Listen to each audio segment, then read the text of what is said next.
Hello and welcome to The Shift, the podcast that aims to tell the no-holds-barred truth about being a woman post-40. Created and hosted by me, journalist and author, Sam Baker. When was the last time you read a book where the central character was not just perimenopausal, but also talked and thought about menopause and its impact on her life? That was the driving force for my guest this week, Dana Spiotta. What if, she asked herself, the lead characters of some of her favourite books had had a hot flush? The resulting novel, Wayward, is the story of 53-year-old Sam, who, in the midst of the chaos and perverse clarity of menopause, falls in love with a rundown house, buys it, and leaves her husband, teenage daughter, and the suburban security of married life in pursuit of a new her. There's something about being middle-aged that allows a kind of humility that I think is good and sort of maybe even gets to this kind of acceptance of some of these mortal things about your finiteness of your life and how you as an individual have only so much time, and maybe that's okay. Dana joined me from her home in Syracuse, upstate New York, to talk about accidentally writing a menopause novel, how her own perimenopause informed her characters, what happens when menopause and puberty collide, and why people are still grossed out by the truth about female bodies. That is quite a microphone you have there. I mean, it's not quite as big as it looks, but I might prop myself on some books and then it's not quite so huge. Are you in your study? Yeah, I'm in my office in Syracuse. It's very cold here. It's like 20 degrees Fahrenheit. Oh, God. Mm-hmm. Yeah, it's winter. Yeah. We get a lot of snow. But the real super bad cold that we've had the last couple of weeks doesn't last very long usually. So I like the snow, but not that super cold. No, I like snow, but I like it with sun. Yeah. Yeah, so you can go out in it. Yeah, very specific weather requirements. So do you live in I mean, this is going to make no sense to anybody who hasn't read Wayward, but do you live in a suburban house or the downtown house? I live in the downtown house, yeah. I grew up in houses like that. But yeah, I live in a house that's about 7 blocks from the house that I describe in the book. That's based on a real house, yeah. I walk by that house frequently, and that's partially why I wrote about it, because I kept noticing this abandoned, formerly beautiful house. I mean, I know so many people, myself included, who are completely obsessed with that Instagram account, Cheap Old Houses. Oh, yeah, I follow them for sure, yeah. There's a lot of Instagram accounts that are about old ruined houses. There's a couple that I follow that are interesting. And there's one that's Syracuse specific, Syracuse history, that's quite good. Yeah. And people outside Syracuse follow it because the guy who runs it is just so good. He's a good photographer and he's just has a great eye for these things. Yeah. So it's kind of an excellent way of getting your own, I don't want to say guilty pleasures, because why guilt? Why be guilty in the book? Aesthetic pleasure, right? Yeah, aesthetic pleasure. Yeah. So did you kind of set out to write what's turned out to be a menopause novel, whatever one of those is? Right. When I was going through some perimenopausal, I guess properly is what it's called, right? Symptoms, I was sort of surprised that women didn't talk about it more or write about it more, because it seemed rather dramatic to me than insomnia, as well as the things that you had heard about, the hot flashes. And I guess it's one of those things where when you have an experience that you're not noticing that people are talking about it because you don't really care that much. And then when you get there, you're like, oh, okay, so some people are talking about this and writing about this. And much a part of the book that I was writing, I wanted it to be very specific and about the physical aspect of it, of the body aspect of it. And I wanted to avoid a lot of the cliches of the midlife crisis novel or the midlife crisis story, because I guess there's movies as well and TV shows, female edition. So that was quite deliberate, all of that. And yeah, and I thought that it just seemed like an interesting thing to apply a fictional lens to. Yeah.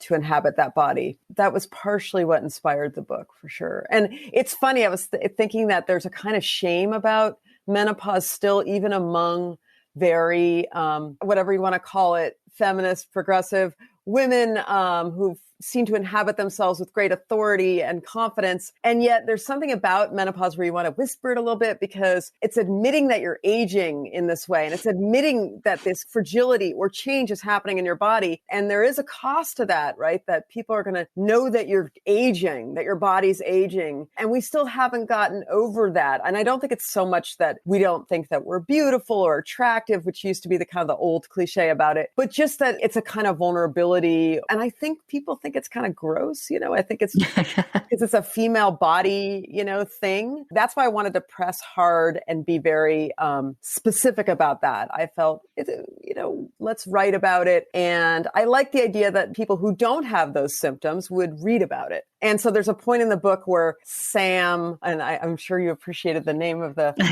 character, wants to shriek menopause, menopause, menopause at these young women. And I have to admit, I sometimes have that impulse about it. So I think that those were all the things that kind of figured into it when I began. I mean, I definitely felt exactly the same. I mean, there's to a certain extent, there's people are talking about it, but you're not listening. I remember when I started asking my friends when I went into perimenopause in my mid-40s, and they were all like, la, la, la, I'm not listening. Like it might be catching. And like you say, these are all like exactly smart women who know how to be themselves and own it. And I think that shame is the right word. It's like women are age shamed and men aren't. Yeah. And I think that we're allowed to gracefully age, right? It's become culturally acceptable to have some wrinkles and to have some gray hair, even chic in some ways, right? In certain circles, but to kind of talk about menopause. And I remember talking to some older women at a writing conference, and they were just like, oh yeah, I had brain fog. I couldn't write. It goes on for years. And I said, what do you mean? And then I talked to my gynecologist, and she's younger than I am. And she said, yeah, probably gain a lot of weight. You'll probably not be able to remember the words. And I said, I need to remember words. I'm a writer. Oh my God, it's unacceptable. Yes. So it was a bigger deal than I realized, right? It wasn't just that your periods are irregular and you have some hot flashes, which is what you see in the movies, right? Yeah. Yeah. I've really been thinking about this. And I do think that Wayward is the first novel that I've read where the perimenopausal character, there's more than one. Right. There's actually more than one, and where it's fully centered, I suppose. Well, it is. It's a book about her experience of perimenopause and the impact that has on her life. And I think, normally when a character is allowed to overtly be menopausal, she just might get a fan out of her designer handbag and wave it around ineffectually. Yes. And that's it. That's your menopause over with. That's done. We did that. Yeah, I wanted to be very explicit. I wanted to be an explicit subject. I didn't want it to be, she has a fading spell and you could maybe think it's a menopause or maybe it's something emotional. Yeah, and I think that kind of just asserting it as something that's worthy of a literary examination, to me felt important. I've read a lot of books and I have no problem reading books about male aging. And there are a few. And there are quite a few. And the effects on their bodies and their sexuality.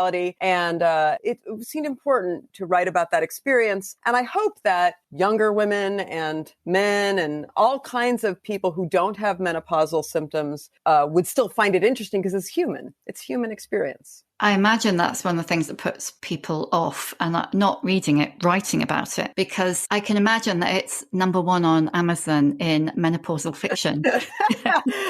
A small category, but one I hope to dominate. Most readers are women. I've gotten a lot of men who have read it and younger women and just a wide group of readers. I mean, it's really a story about mortality in a lot of ways, because one of the things I was really thinking about is being middle-aged and kind of confronting, because the character in the book, his mother is dying and her daughter's going off into the world, off to college. The reason why menopause is important to this character is because of her insomnia. She's sort of forced to think about these things that she might just stuff away otherwise. I'm not one of these menopause is a gift people, but I do think that you can recast this sort of dramatic line. And I think what's interesting about menopause is its drama, right? It is kind of like hard to ignore. You can't pretend your body is not reaching its ultimate point, right? It's going in one direction. And so it's a kind of reminder to assess, are you on the right path? Where have you been and where do you plan to go with what's left? I was very interested in this idea, this kind of 19th century idea of extra life, because you'd be liberated from fertility. And of course, fertility was a much more fraught thing in which women died, in which children died. And so to be liberated from that and still have, if you're lucky, decades before you die, meant that you could do other things. Reclaiming that idea is interesting too.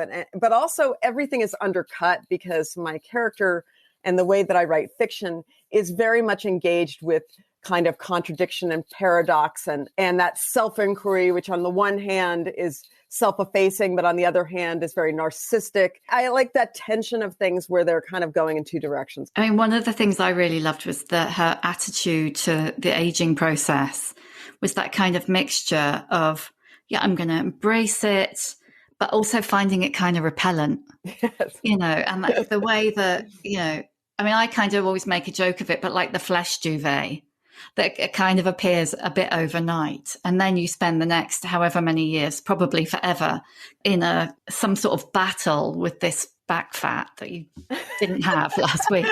And that kind of sense that you're not meant to care. Right. It's like as you were saying earlier, as a feminist, I'm not meant to care about that. But then I'm a total traitor to the cause because I really do care. Right. Right. And I love the way that you're Sam wrestling with that kind of sense of being an age traitor and a kind of her own midlife misogyny. Yes.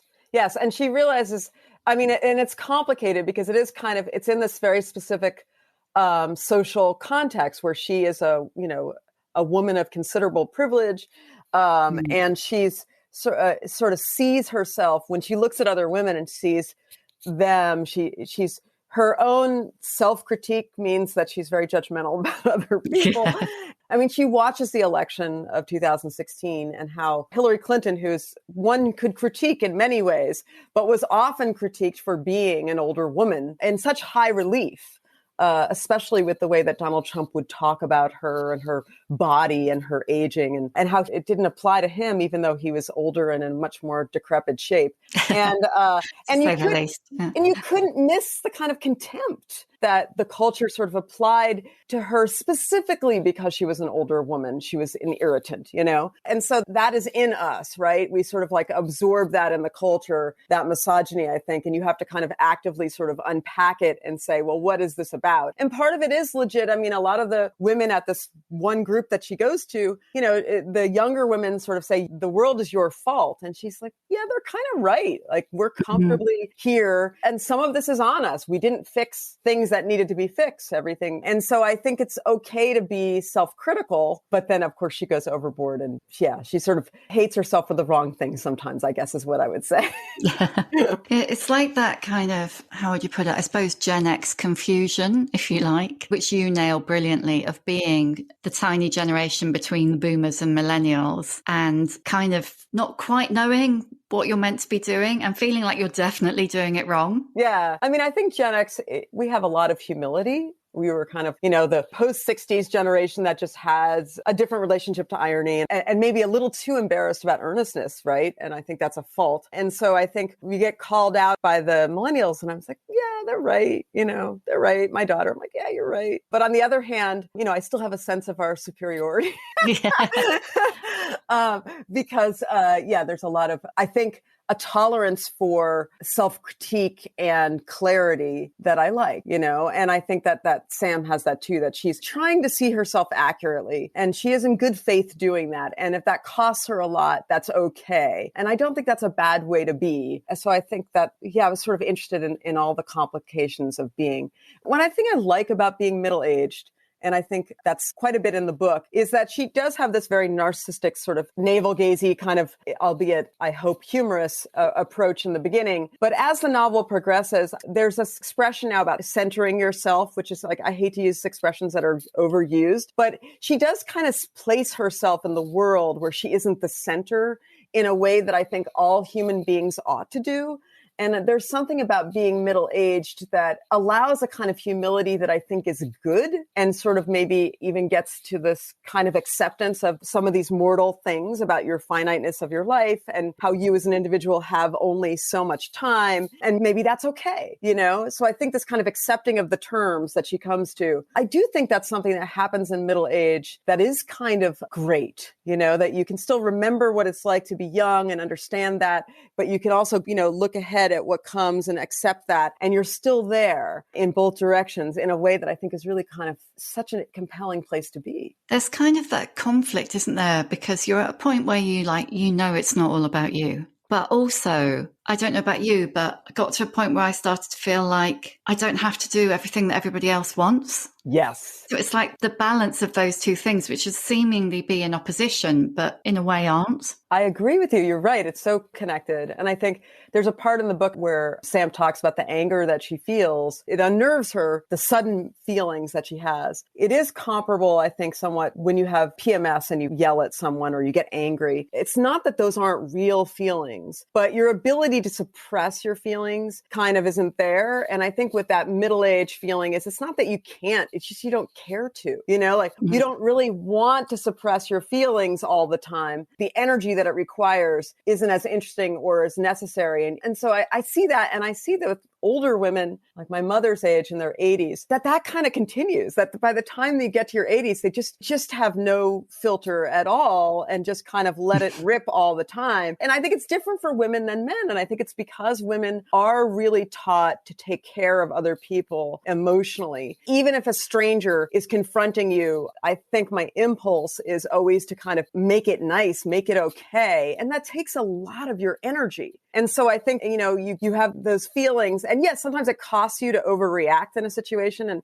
And you don't like feeling out of control, but that expression of emotion that you have is also something that suppressing takes a lot of energy too. So finding out that you can do it and you don't have to take care of everyone else's reaction all the time, that you can weather somebody not liking you or something, that does change you, I think. And it's kind of completely contrary to what we're taught, you know, through our childhood and school and all those things, that you have to make it nice. You have to be good and not be obnoxious. And then the language that's used around women, you know, like if men are angry, they're powerful and firm. And women, if they're angry, are hysterical and out of control. And, you know, men are strategic, women are calculating. Yes. And women are being aggressive, and that's never, yeah. And men are, you know, ambitious, and women are, yeah. So it's still really fraught. And I think so much of that is internalized that sometimes it's very hard to express yourself. But I do think there's a cost. There's a value, of course, to making other people feel comfortable and happy and smoothing things over. But, you know, moving the needle even a little bit into sort of understanding that also costs you something. I do like that idea that there's different kinds of anger, that there's this kind of righteous anger that can inspire you to change the world. And then there's that kind of more toxic anger that's just, you know, road ragey kind of stuff. And being able to sort of fine tune your relationship to expressing your emotions is one of the things I think that you kind of confront when you get to this age. But it's not that hormones are making you angry. It's just, I think it's just much more that you're not suppressing anger that you carry around with you all the time. It's like Sam's mum, Lily, saying, you know, you've just been swallowing it down for so long. And when you stop, to a certain extent, you go through that, I don't know about you, but a phase of it feeling out of control because it's all bubbling up. And then it becomes more productive, I suppose. It feels more controlled and productive. I think that's right. And I think it also, one of the things Sam's notices is that when she does express it wildly, lashes out, and I think it is because it's been held in so long, and she feels out of control, but it also feels, you know, a little bit humiliating to lose control like that. And you feel the cortisol surging through your body, and, you know, and she finds it doesn't make her feel better. So kind of calibrating, like, when's an appropriate time to, you know, I do think the guy with the suitcase in the plane, yeah, he deserved to get yelled at though. Oh God, totally. Those guys. And then they always sit down next to you and put their arms on both of the armrests. You're just like, guys, The man spreading thing, a few years ago, people talked about how men, will sit with their legs apart and kind of take up a lot of space, and women will be, contained. And I do get really upset. And then I just think, okay, there's other things more important to be upset about. But just that, like how you inhabit space and go through the world inhabiting space. Yeah. Once you notice it, you can't unnotice it.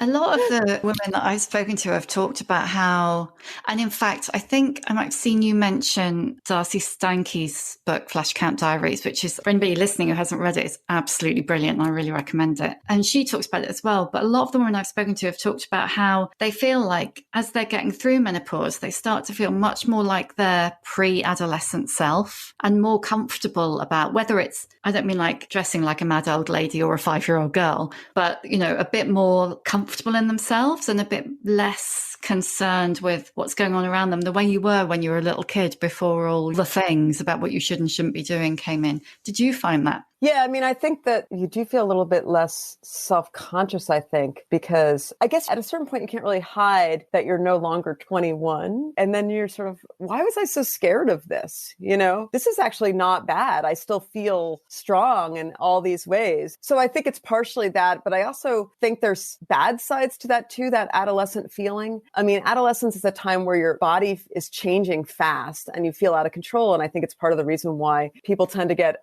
eating disorders, that wanting that control of the body. And I think that something can happen similar in menopause too. I mean, obviously your body's never within your control. The kind of fast changes that you get can put you in a bit of an identity crisis. It can make you feel out of sorts and uncomfortable at the same time. So I think, it feels adolescent in good and bad ways. I mean, I don't know about you, but adolescence was not that much fun, It wasn't my favorite time. But I think there is something to that, those fast changes. It is equivalent, right? How fast your body changes and why it is particularly with people who go through, that we get those fast changes. And I think it is very different. I mean, men do have a gradual decline, but it's so gradual. They don't have this drama that we have, the body drama that we have. It's kind of like a reverse puberty, isn't it? But with the responsibility of being someone who's 50 and without the support that adolescents, if they're lucky, get through puberty. Well, that's the thing which really inspired Sam, was just that right at the moment when you have the most demands on you because your parents are fading and maybe dying, or, you're losing that generation. And that falls often on women. And your kids are growing up, especially if you waited to have kids, like many women do now. You have these demands and career. If you have a career, my character does not have a career. Right at those times, your body is not cooperating, is sort of forcing you to look inward, forcing you to pay attention to your own body. And maybe that's a good thing. I don't know, but it feels like hard to manage all of those things at once and then also have this. So I think that is what drives her crisis, that she's just kind of, and lack of sleep really is something profoundly, it really changes who you are when you're not sleeping.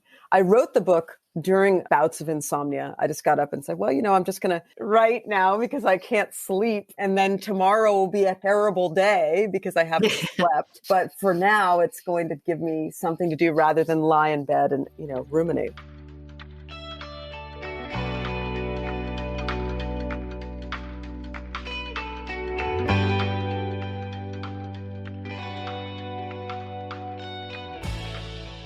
It's like the 3 a.m. kind of anxiety writ incredibly large, isn't it? That those kind of bouts of insomnia that you call the mids in the book, it really nails it. But also at that moment for Sam in the book, when she doesn't have to worry about waking anyone up anymore. Yeah. And you realize how much, that insight that you have, where you realize how much of what is a problem because I'm in bed with you. And maybe if I were in my own bed alone, it wouldn't be so much of a problem. Yeah. I mean, I think one of the things that was interesting in the book was, she's a very reckless character. She throws away this, not so bad marriage, and it has an impact on her daughter. It has an impact on him and everyone. And she does this, reckless thing. But I also was interested in that too, that women don't usually get to do reckless things. We judge women characters. They're not even real.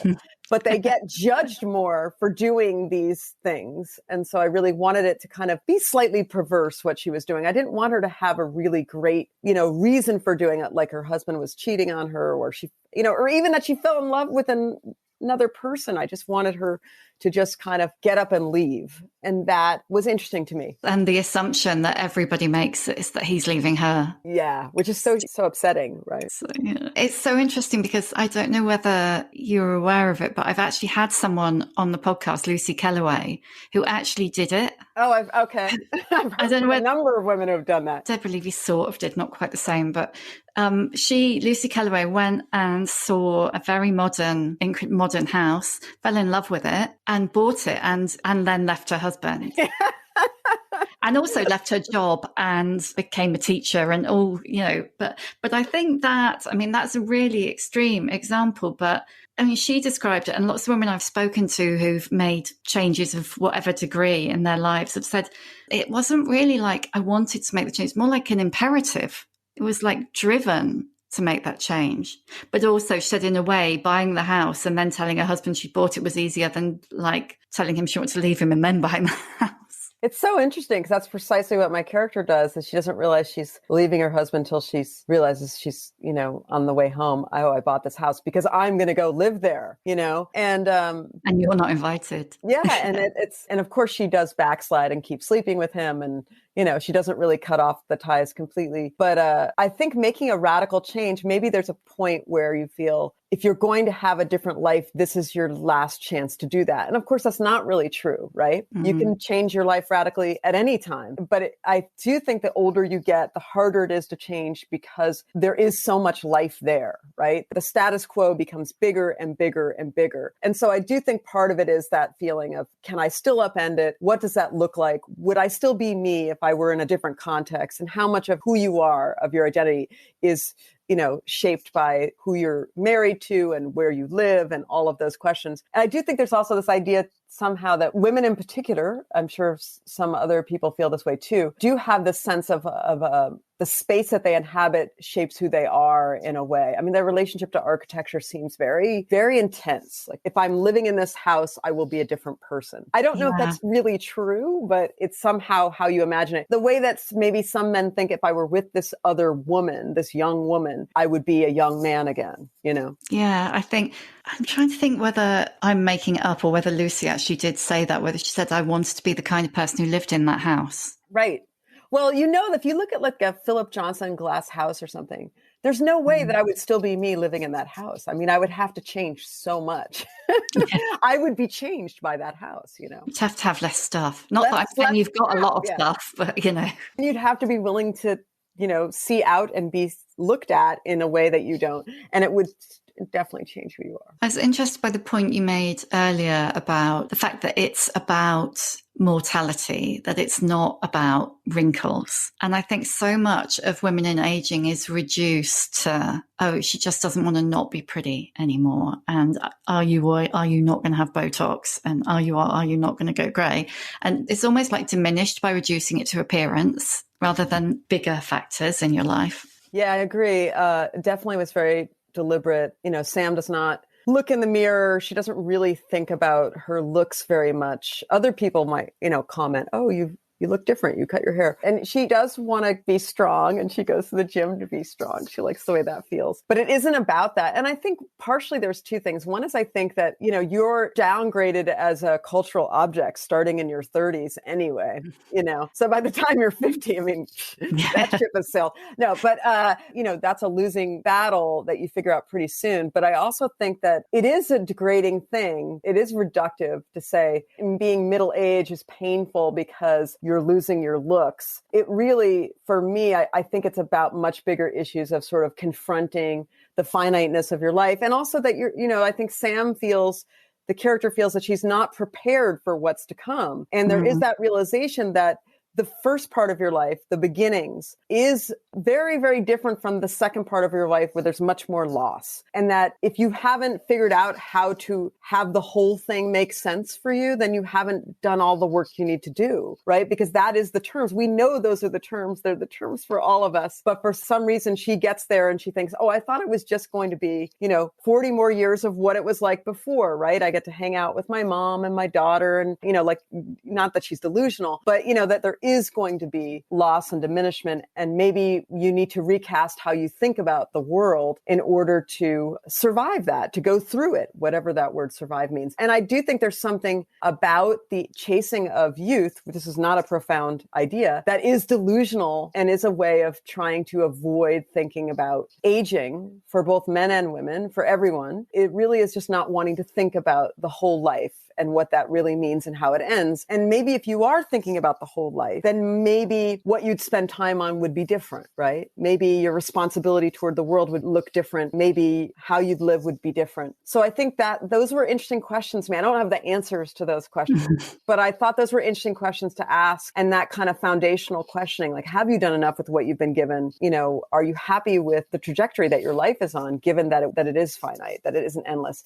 And that's the thing about youth is a feeling that this is endless. And middle age is the feeling where we know it's not endless. And that's a very different and more accurate perception of life. You and I are almost exactly the same age. I mean, how did going through the menopause affect your outlook on life, your perception of it? I think in the ways that we describe, I do feel like I think about the whole length of a life in a different way. But I think what I love about getting older is that you are still all those ages that you were. I thought when you got older, you'd sort of forget what it's like to be young or feel really far away. But I remember so vividly being 16, 17. I remember so vividly being 25. So in a way, I do understand now what wisdom is, and that as we age, we have all of that in us still, as vivid as it ever was.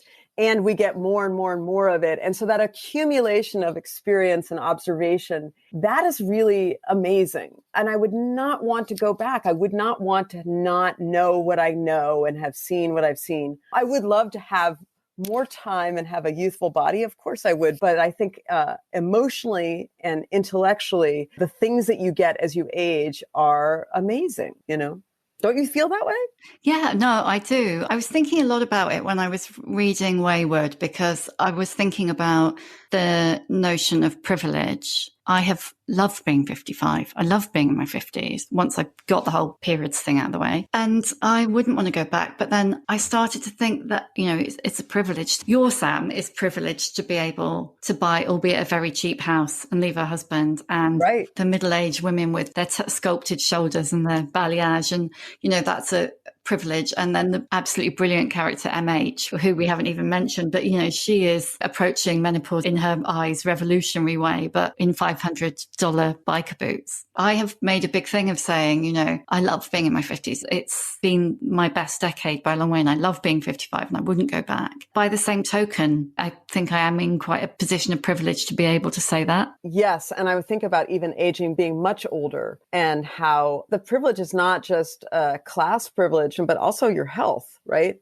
I mean, for some people, 50s and 60s, health starts to really seriously decline in a way that is very unlikely to happen when you're young. You know, if you're living with chronic pain or, you know, disabling health issues, which definitely can happen to women our age and people our age. And I do think that that's one of the things the book is about, is what do you do with that luck and that privilege? And, you know, what are your responsibilities, you know, not just to your daughter or to your friends or to yourself, but what are your bigger responsibilities? A world full of children. And I was kind of like thinking about this kind of weird narcissism that comes with a certain class of woman, where their child becomes their obsession, and it feels selfless in a way because they're taking care of someone else. But it's like way more than the child needs. And then there's a whole world full of children that in need that you're not taking care of. I was kind of, you know, interrogating that too, that kind of, you know, hyper parenting and putting your child, you know, as your obsession. It doesn't seem healthy. No. How old is your daughter? She's 18. So was she going through puberty at the same time as you were going through menopause? Yeah, pretty much. Yeah, it was a great combo. Thankfully, she's very different from Allie in the book. Allie's a little bit more like I was when I was that age. And that's the daughter. You know, she imagines that she knows everything and her brain is peak, you know, top brain, but she has zero experience. So she doesn't even know what she doesn't know. And she's just very dangerous for that reason to herself. I was kind of like, I was a pretty arrogant 16-year-old. You know, I just was like, geez, I'm smarter than everybody. And I can see their hypocrisy. They're so full of it. And of of course, it's very easy to recognize the hypocrisy of adults when you have done very little living, and you could be 100% right, but you don't have as much compassion or empathy. That I think that aging kind of brings that along. Yeah. Yeah, that notion of you don't know what you don't know is I remember the first time I heard someone say it, I was probably in my 30s and I was at work, and someone said it about one of their members of staff. And I thought, oh my God, that's so patronizing and insulting. And then as you get older, you start to think, I know what that means now. And I didn't. She was right. I didn't know. I didn't know that. And what's so hard to explain to a smart young person, such as what I was, is that you can read all you want about anything. And that is very different than experiencing it, So, you'd say like, oh, well, if someone did that, if a boss sexually harassed me, I would do this, And then you're in it and you realize, oh, wait a minute, this is much more fraught than I realized. It's much harder to stand up for yourself. It's much harder to talk to someone about it, and then you realize, well, what else am I completely wrong that I'm passing all these judgments on? That's another thing, is that kind of another way of looking at privilege too, is that, you haven't, if that were me, I would do this. And then that you actually come up against that experience and you sort of see, okay, there's a lot I don't understand about the world and I haven't experienced. And you're less willing to judge other people, I think. Yeah, I think there's a real sense. I mean, certainly when I've worked with younger women, I found it was impossible to make them understand the stuff that some women of our generation had put up with and why. And why, I think, is really hard to explain, Even to ourselves, I think that when we look back and we think, well, clearly that was bad behavior. Why didn't I recognize it as such? And I think it goes back to somewhat of what we were talking about earlier, of this idea of like kind of wanting to make everything nice all the time. But it was also, I think, these complicated ideas of what female resilience really is, which I'm still trying to question myself and understand, which is that I think for our generation, that kind of post-second wave feminism, we were really taught to think, I can endure anything. I'm tough. I'm hard. And there was something to that, right? But there was also something that kind of let other people off the hook for, that is, I think I'm learning from younger women. No, like that is real harm that you can call people out, So this is very complicated. And I just think it's really interesting to let it be complicated and have those conversations. And I do see generational difference in approaches to some of that stuff. Yeah, and I think the allowing it to be complicated is tricky at the moment, particularly.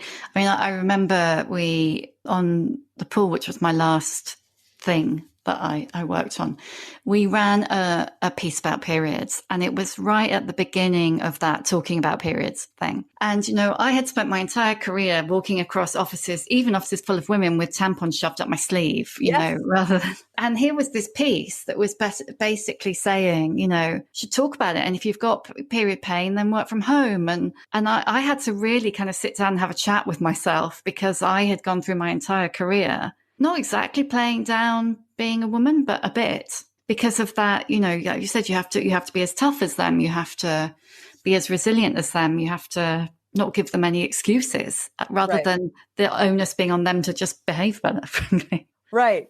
And then maybe that was a mistake, I do try to listen as much as possible to my daughter and to other young women when they talk about these things. And I do find it very interesting. It's really interesting how you have these narratives of your life and your experiences, and you're constantly recasting them based on how you go through the world and what you've experienced. And there are definitely things that I've recast in the last few years because of Me Too and because of the conversation around those issues. Yeah, I think certainly one of the things that the young women that I worked with taught me was that, much as they don't necessarily know because they're younger, you don't necessarily know because you're older. Yeah, that's true.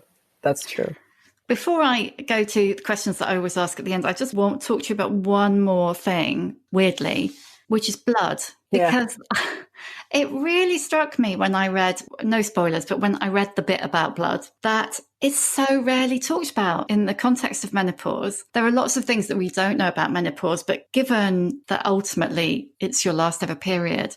And I loved when you described it as, the wacky perimenopause periods, because they are all over the place. I mean, literally, aren't they? They are insane. And it's like, because it's just part of our biology, the kind of the pain and the mess and the inconvenience, it's just normal. It's just natural. Just put up with it.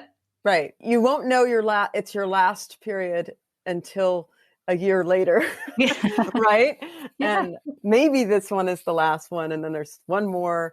And it's such a weird, it's monumental because your first one's kind of monumental, right? Yeah. And your last one is kind of, yeah, it's a very strange. And I do think that our relationship to blood, people who menstruate, your relationship to blood is very different than people who don't. And you're sort of comfortable with blood in a way. You're intimate with blood. And I think Darcy gets it in her book that you have this kind of more corporal relationship to the world because you're constantly reminded that you inhabit a body and the body has this substance in it. And it can be alarming, but it can also just be normal, right? And that's not true. Like men, when they bleed, something's wrong, right? Yeah. And just as we are also, kind of endure pain in a regular way, that doesn't mean that we're dying, right? So all of that it must make us very different in some ways, or at least our relationships to our body and to pain and to blood is different. Yeah. Yeah, I just thought it was really fascinating. It only occurred to me when I was reading it that I don't remember reading even, non-fiction books about menopause where anybody even talks about it. Well, because it's gross, right? Yeah. So much of it is, isn't it? So, there's that moment at the end of Ulysses where Molly has her period, and he kind of writes really, because that's his thing, right? He's going to write about snot, he's going to write about periods, whatever. And, I like the idea of if you're going to write a character very intimately inhabit them, then, you can talk about the whole experience of being human. I kind of like that in a writer. Right. I'm going to ask you the questions I always ask at the end. What's your emotional age? I do think there's a part of me that's kind of permanently 18. Was 18 good? Yeah. I mean, it was where I finally felt that I could go anywhere and read anything. My mind felt like it had kind of opened up in a way that was really exciting. Give us a book recommendation. It could be something that's been really significant, or it could just be the last great book you read. I really like the Katie Kitamura book, Intimacies, which I've read a couple times now because I've taught it. And it's really good. It's very compressed, which I like. I love a small book. Yeah. And you can't put it down. It reads like a thriller, but it's got this existential kind of 1960s, very stylized feel to it. The style is really impressive. And what it's about too, it's about this woman who works at The Hague as a translator, and and she translates for these horrible perpetrators in The Hague, and very much into this idea that we discussed about complicity and privilege and your relationship, if you're adjacent to certain things and how they affect you. Great. What advice would you give younger women? I guess I would say, and this is such an obvious thing, but to not let, and especially with where we are now with social media, to understand that what feels powerful about being a sexual object, being beautiful, being attractive, being regarded as beautiful in a very constrained, narrow way, it costs you more than you realize. And that it isn't so much that you're just going to be objectified or judged, but it really curdles who you are to submit to that. Yeah, that's a difficult one to explain, isn't it? It is. It's very hard to resist the feeling of power that you get from it, but it costs you so much more than you get. Who is your old bird role model? Joy Williams, without a doubt, is my role model. She's just an amazing older woman, in her 70s. And my mother, I would say too. What's your superpower? I think I'm very, my superpower is that I'm pretty much of a clown. I make jokes pretty easily and constantly. And that's a good superpower to have. Yeah. Is that your weapon? My weapon, it can be, but I think it's a way of deflecting too. Self-deprecation becomes a way of avoiding things as well. So it's a kind of a default. It can be an undermining superpower, I think. And lastly, how many fucks do you give? 0. No, I do actually I still care a lot too much about, I have to say, about what other people think of me and what other people think of my books and what I am as a mother and how I look. I wish I could say I was free of those things, but I still have way too many. Fewer than I used to, but they're still there. Do you read your reviews? My husband reads them.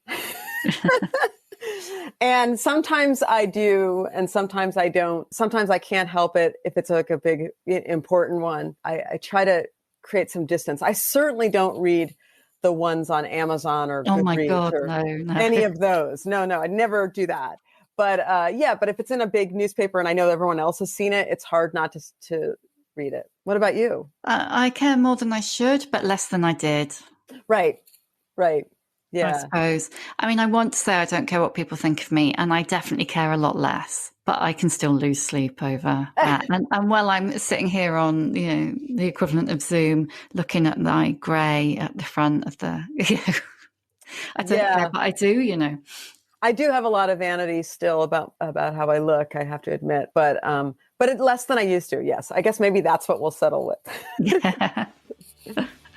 That's brilliant. Thank you so much for your time. It's been an absolute joy talking to you. Thank you so much, Sam. It was really great conversation. I really appreciate it. Thank you for listening.